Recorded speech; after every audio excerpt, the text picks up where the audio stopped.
नमस्कार, आदाब। आप देख रहे हैं इंडिया नजर न्यूज, तेज नजर पूरी खबर। सभी दिल्ली वासियों को मेरा नमस्कार। पिछले 1 साल से जब से कोरोना शुरू हुआ है, मैं समय समय पे आपके बीच में आके सभी तथ्यों को, परिस्थितियों को ईमानदारी के साथ आपके सामने रखता रहा हूँ, आपसे चर्चा करता रहा हूँ। एक चीज़ हम लोगों ने हमेशा गांठ बांध के रखी, आपको कभी गलत तथ्य नहीं दिए, आपसे कभी झूठ नहीं बोला, जो था आपके सामने रख दिया।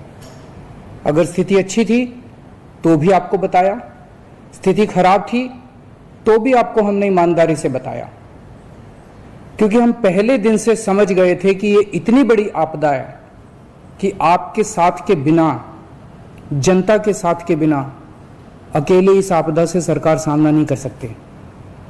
जनता का सहयोग और जनता की सहभागिता इस पूरे संघर्ष में बेहद जरूरी है। और जब तक जनता को सच नहीं बताया जाएगा, सारे तथ्य जनता के सामने नहीं रखे जाएंगे, तब तक जनता की भागीदारी सुनिश्चित करना असंभव था। इसीलिए हमने हर चीज आपके सामने रखी। हमने टेस्ट नहीं कम होने दिए। आज दिल्ली के अंदर सबसे ज्यादा टेस्ट हो रहे हैं। मैं तो ये कहूंगा कि अगर प्रति 10 लाख की पॉपुलेशन पे देखा जाए तो शायद पूरी दुनिया में सबसे ज्यादा टेस्ट दिल्ली में हो रहे हैं। मैंने देखा कि कई जगहों पे उन्होंने टेस्ट कम कर दिए, टेस्ट कम कर दिए तो केस कम आने लग गए। इस तरह से तथ्यों के साथ कई जगह हेरफेर करने की कोशिश की गई। हमने ऐसा नहीं किया। हमने टेस्ट कम नहीं किए, उल्टे कम करने की वजह हमने दिल्ली में टेस्ट कई गुने बढ़ा दिए। आज लगभग 1 लाख टेस्ट दिल्ली में डेली हो रहे हैं। हमने मौत के आंकड़े आपसे नहीं छुपाए। जितनी मौतें होती थी हमने सब आपके सामने रखी, ईमानदारी से रखी। अगर ज्यादा हो रही थी तो ज्यादा बताई, कम हो रही थी तो कम बताई। कितने बेड्स हैं, कितने आईसीयू बेड्स हैं, क्या परिस्थितियां हैं, हर चीज आपके सामने ईमानदारी के साथ रखी। और इसी वजह से जब भी हमने कड़े निर्णय लिए, हमें आपका पूरा सहयोग मिला, दिल्ली की जनता का पूरा सहयोग मिला। मैं हमेशा कहता हूं कि हमारी दिल्ली एक परिवार है। दिल्ली के 2 करोड़ लोग एक परिवार हैं। और जब परिवार में कोई आपदा आती है तो सारे परिवार के लोग मिलकर उसका सामना करते हैं। अब भी हम सभी मिलकर इसका सामना करेंगे। पहले भी जीत हुई थी, अब भी जीत होगी। आज दिल्ली में क्या परिस्थिति है? पिछले 24 घंटे में दिल्ली में लगभग 23,500 केस आए हैं। उसके पिछले 24 घंटे में लगभग 25,500 केस आए थे। तो पिछले 3-4 दिन से रोज हम देख रहे हैं लगभग 25,000 के करीब केस आ रहे हैं। पॉजिटिविटी बहुत ज्यादा बढ़ गई है, संक्रमण दर बहुत ज्यादा बढ़ गई है। दिल्ली के अंदर अस्पतालों में उपलब्ध बेड्स की भारी कमी हो रही है।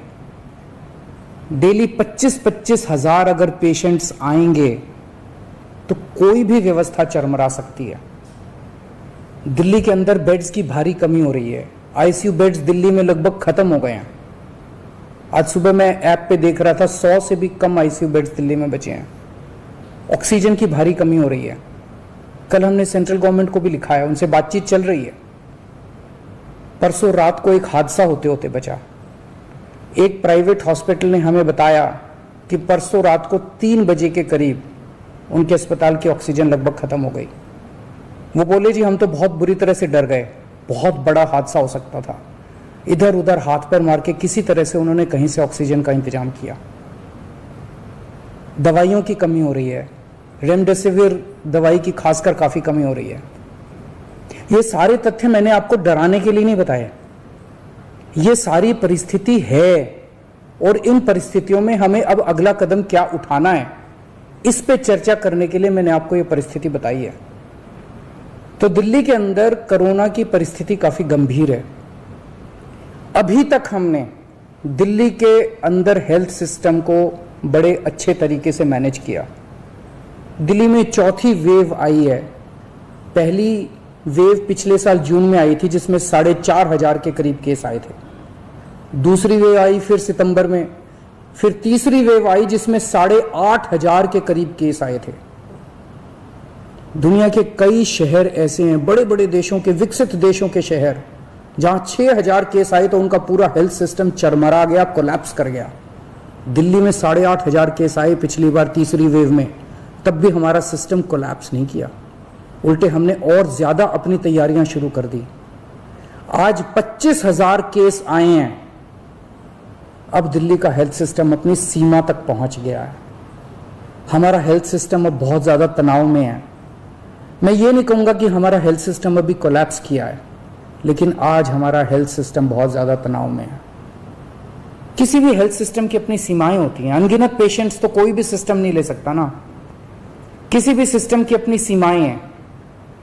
पिछले 5 साल में आपकी सरकार ने दिल्ली में बहुत बड़े स्तर पे स्वास्थ्य के क्षेत्र में काम किया है। खूब नए हॉस्पिटल खोले हैं, मोहल्ला क्लिनिक, पॉली क्लिनिक बनाए हैं। बहुत बड़े स्तर के ऊपर स्वास्थ्य के क्षेत्र में काम हुआ है।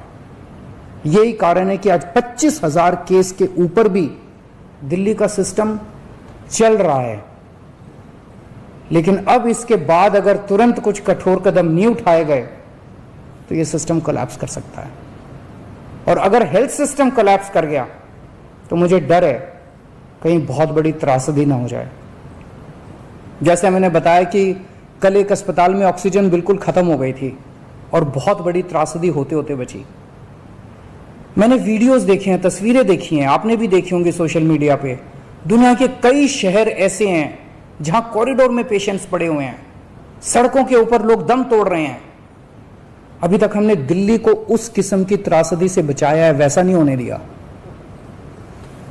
आज सुबह 11 बजे मेरी और एलजी साहब की मीटिंग हुई और इन सारे पहलुओं के ऊपर, सारी परिस्थिति के ऊपर काफी विस्तार से बातचीत हुई।